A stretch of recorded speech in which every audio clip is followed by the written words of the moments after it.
शत्रूची अथांग फौज तुमच्या वेशीवर उभी आहे, हातात नंग्या तलवारी आहेत आणि युद्धाचे ढग दाटून आले आहेत.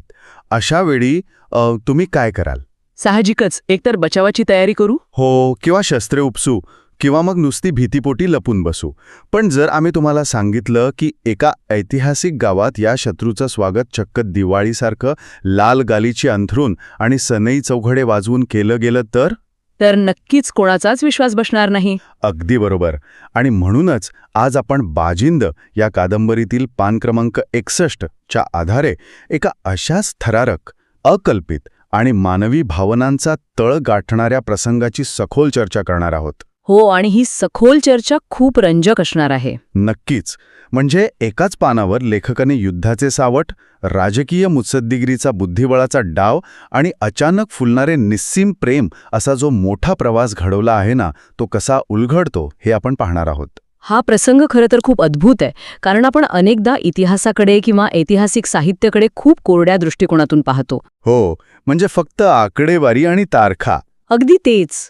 तिथे फक्त कोण जिंकलं आणि कोण हरलं एवढंच पाहिलं जातं. पण या विशिष्ट मजकुरात लेखकाने एकाच वेळी युद्धाच्या मैदानावरील तणाव आणि मानवी मनातील अत्यंत हळवे कोपरे या दोन्ही गोष्टींची सांगड घातली आहे. खरंय. वरवर पाहता अत्यंत विसंगत वाटणाऱ्या या घटना, म्हणजे एका बाजूला मृत्यूचं भय आणि दुसऱ्या बाजूला जीवनाची उत्सवमूर्ती, या एकाच धाग्यात कशा आणि का गुंफल्या गेल्या आहेत हे समजून घेणं या चर्चेचं मुख्य उद्देश असेल. आणि या प्रवासाची सुरुवातच इतकी नाट्यमय आहे की ती थेट वाचकाला खिळवून ठेवते. म्हणजे पहिल्याच ओळीत बाजीच्या त्या वाघासमान चालीचं वर्णन केले आहे. हो, तो प्रसंग खूपच प्रभावी आहे. संपूर्ण गाव त्याचं अभिनंदन करत आहे आणि तो आपले वडील म्हणजे राजे चंद्रभान यांच्या दर्शनाला निघाला आहे. इथे लेखकाने सुरुवातीलाच एक प्रकारचा विजयाचा किंवा अढळ आत्मविश्वासाचा माहोल तयार केला आहे. बरोबर. पण खरी गोम पुढेचे. जेव्हा बाजीराजांना सांगतो की उद्या हुसेन खान फौजेसह आपल्या गावात भोजनास येणार आहे, तेव्हा राजे चंद्रभान यांचा त्यावर अजिबात विश्वास बसत नाही. आणि राजे चंद्रभान यांचा हा अविश्वास अतिशय स्वाभाविक आहे. असं का वाटतं तुम्हाला? कारण हुसेन खान ही काही साधीसुधी व्यक्ती नाही, तो एका आक्रमक सत्तेचा प्रतिनिधी आहे. त्यांच्या अविश्वासाला पुष्टी मिळते ती दुसऱ्या दिवशी पहाटे. तो कोंबड्याने बांग दिली तो प्रसंग ना? हो, अगदी तोच.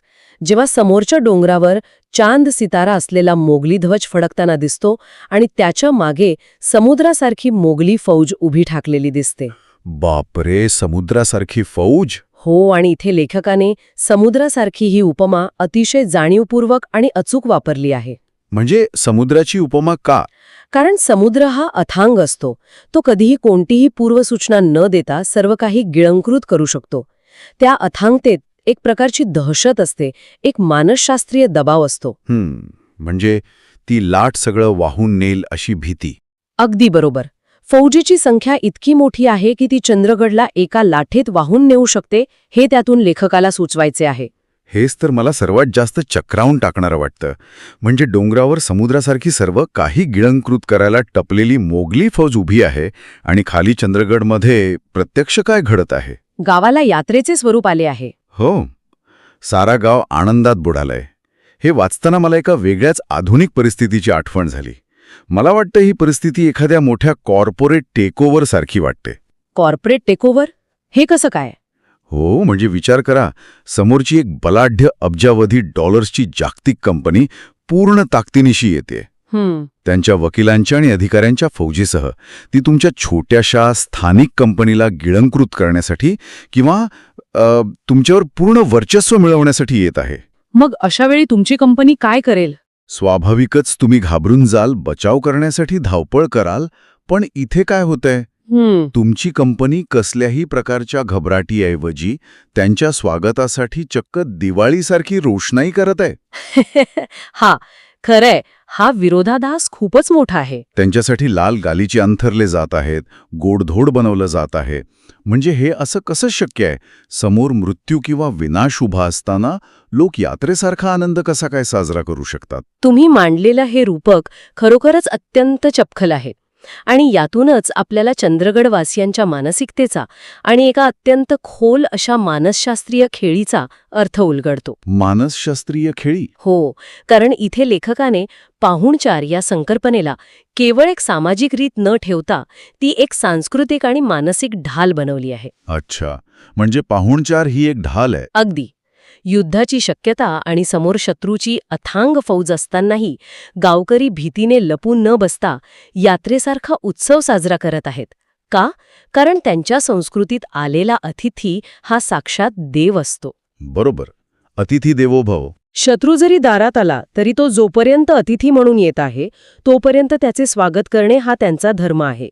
पण याच्याही पलीकडे जाऊन विचार केला तर हे एक सायकोलॉजिकल वॉरफेअर म्हणजेच मानसशास्त्रीय युद्ध आहे. म्हणजे आदरातिथ्य हे एक हत्यार म्हणून वापरलं जातं आहे. हे थोडं अधिक स्पष्ट करून सांगता येईल का? नक्कीच. मला सांगा, जेव्हा एखादा बलाढ्य शत्रू तुमच्यावर चालून येतो तेव्हा त्याची पहिली अपेक्षा काय असते? की समोरच्याने आपल्याला घाबरून शरण यावे किंवा घाबरून पळावे. अगदी बरोबर. शत्रूचा अहंकार त्या भीतीवर पोसला जातो. पण चंद्रगडचे गावकरी त्यांना ती भीतीच देत नाहीत. ते उत्सव साजरा करून नकळतपणे शत्रूच्या फौजेला हे सांगत आहेत की आम्ही तुमच्या ताकदीला घाबरत नाही. क्या बात आहे. आम्ही आमच्या मूल्यांवर इतके ठाम आहोत की तुमच्या तलवारींच्या छायेतही आम्ही आमचा सण साजरा करू शकतो. यामुळे शत्रूचा अहंकार आणि त्यांची मानसिक आक्रमकता सुरुवातीलाच बोथट होते. म्हणजे मोगली फौजेच्या अथांग संख्येपेक्षा चंद्रगडवासियांच्या सांस्कृतिक मूल्यांची आणि मानसिक स्थैर्याची ताकद अधिक प्रबळ ठरते. हो, ती ताकद जास्त प्रभावी ठरते. म्हणजेच समोरच्याच्या तलवारीपेक्षा आपल्या ताटातील आदरातिथ्य अधिक धारदार आहे असं आपण म्हणू शकतो. शत्रूच्या भीतीला उत्सवाच्या आनंदात विरघळून टाकण्याची ही खेळी खरोखरच थक्क करणारी आहे. खरे. आता आपण या बाह्य वातावरणातून थेट मुख्य केंद्राकडे वळूया. गावातील या यात्रेच्या वातावरणाकडून कथानकाता थेट राजे चंद्रभान यांच्या महालात प्रवेश करते. जिथे खरी राजकीय सूत्रे हलणार आहेत. हो, जेव्हा बाहेरील शारीरिक आणि लष्करी धोका गावकऱ्यांनी उत्सवात बदलून टाकला आहे तेव्हा महालाच्या आत काय घडते? हुसेन खान आणि नूरजहां राजे चंद्रभान यांच्या महालात पोचतात. आणि त्यांचं स्वागत खूप दिमाखात होते. हो, तिथे त्यांचं स्वागत कसे होते तर शिंग, तुताऱ्या, हलगी या मराठमोळ्या वाद्यांच्या गजरात. मला इथे एक शंका आहे. ही विशिष्ट वाद्यच का? हा अत्यंत बारकाव्याचा मुद्दा आहे. शिंग, तुताऱ्या आणि हलगी ही वाद्य केवळ संगीतासाठी किंवा मनोरंजनासाठी वाजवली जाणारी वाद्य नाहीत. मग ती कशासाठी आहेत? ही रणवाद्य आहेत. ही आक्रमकतेची आणि अस्तित्वाची प्रतीक आहेत. इथे आपल्याला श्रव्य वर्चस्व म्हणजेच ऑडिटरी डॉमिनन्स पाहायला मिळतो. ऑडिटरी डॉमिनन्स छान शब्द आहे. जेव्हा ही मराठमोळी वाद्य मोगल अतिथींच्या स्वागतासाठी वाजतात तेव्हा त्यात एक प्रकारचा रुबाब असतो, एक सांस्कृतिक अभिमान असतो.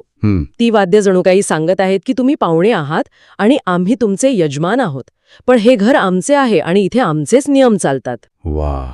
ही वाद्य वाजवून राजे चंद्रभान आपल्या सार्वभौमत्वाची जाणीव करून देत आहेत. म्हणजे हे एखाद्या सिंहाना स्वतःच्या गुहेत पाहुण्याला बोलावून पाहुणा बसायच्या आधी एकदा हळूच पण दमदार डरकाळी फोडण्यासारखं आहे. अगदी अचूक रूपक दिलत तुम्ही. स्वागत आहे, पण विसरू नका तुम्ही कुठे आहात.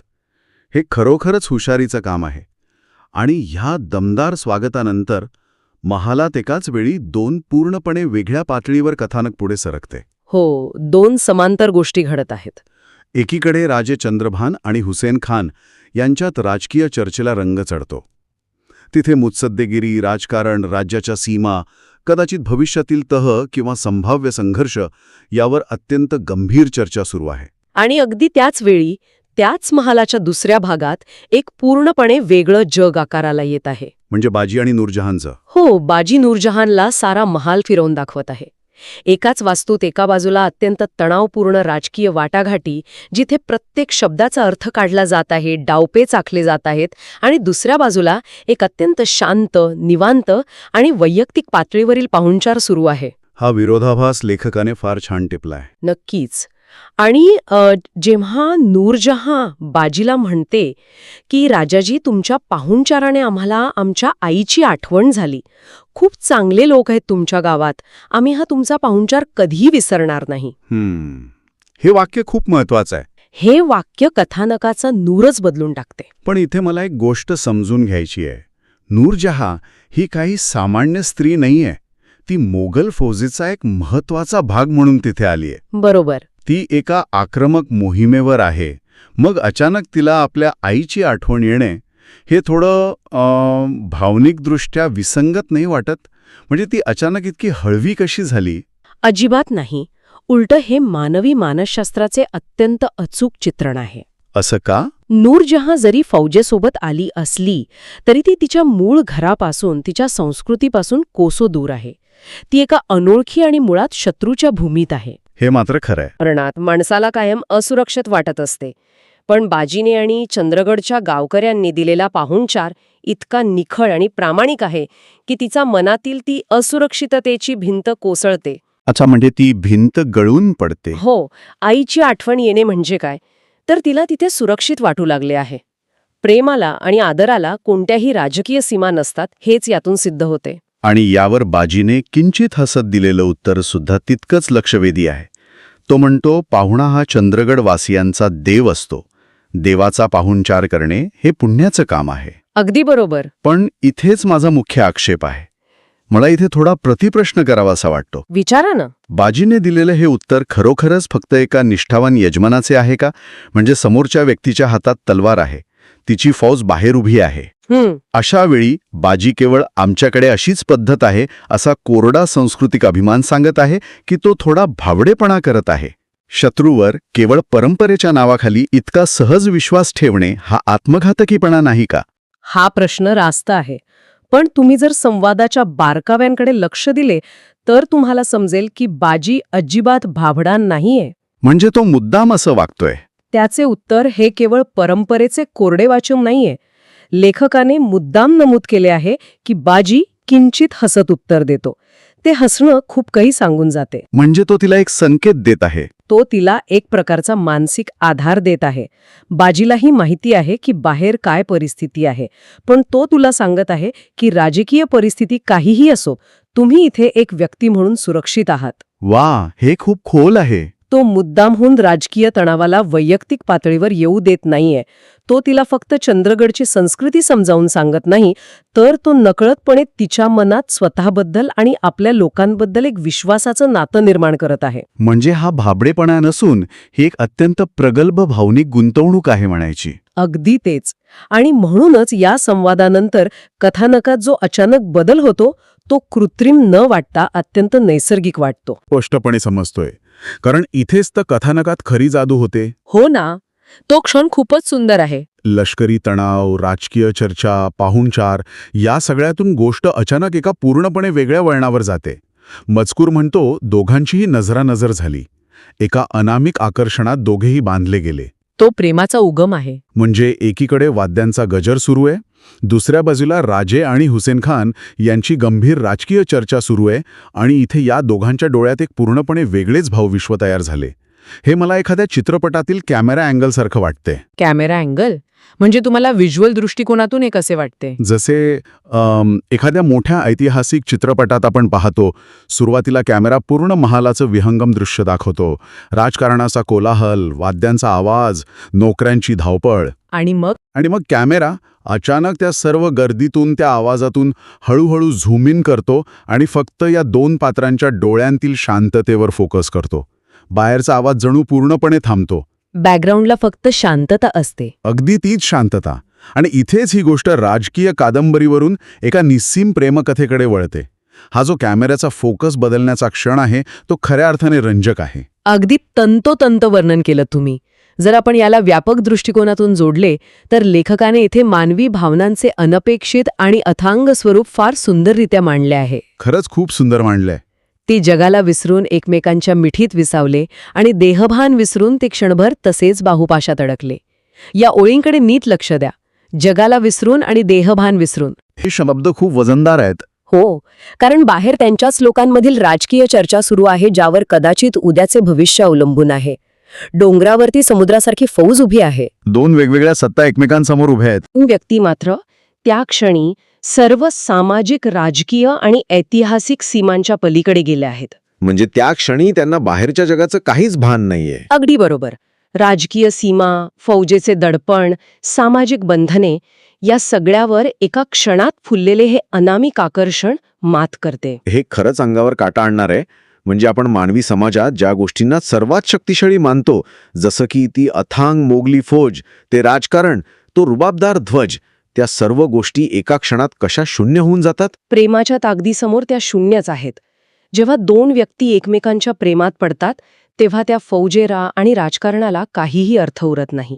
आणि यातूनच आपण या मजकुराच्या शेवटच्या आणि माझ्या मते अत्यंत तत्वज्ञानात्मक भागाकडे वळतो. तो शेवटचा परिच्छेद खरंच खूप गहन आहे, जिथे लेखकाने केवळ एक प्रसंग न रंगवता थेट प्रेमाची एक वैश्विक व्याख्याच मांडली आहे. मी त्या ओळी वाचतो. शरीरे दोन, मने मात्र एक झाली, ज्यात आता मिळवायचे असे काहीच राहिले नाही, अशी ही अनुभूती म्हणजेच प्रेम का. हे विधान कोणत्याही तत्वज्ञानाच्या पुस्तकात शोभून दिसावे इतके सखोल आहे. ज्यात आता मिळवायचे असे काहीच राहिले नाही, ही अवस्था म्हणजे काय? काय आहे ही अवस्था? तर ही मानवी इच्छांच्या आणि आकांक्षांच्या तृप्तीची सर्वोच्च पातळी आहे. जर तुम्ही विरोधाभास पाहिलात तर तुम्हाला जाणवेल की मोगली फौज तिथे का आली आहे. त्यांना काहीतरी मिळवायचंय. हो, त्यांना सत्ता, जमीन, संपत्ती मिळवायची आहे. आणि राजे चंद्रभान चर्चा का करत आहेत? कारण त्यांना त्यांचे राज्य टिकवायचे आहे. बरोबर. महालाच्या एका भागात काहीतरी मिळवण्याची आणि टिकवण्याची प्रचंड धडपड आणि तणाव सुरू आहे. पण याच महालाच्या दुसऱ्या कोपऱ्यात या दोन व्यक्तींना अशी अनुभूती येत आहे की आता जगात मिळवण्यासारखे काहीच उरलेले नाही.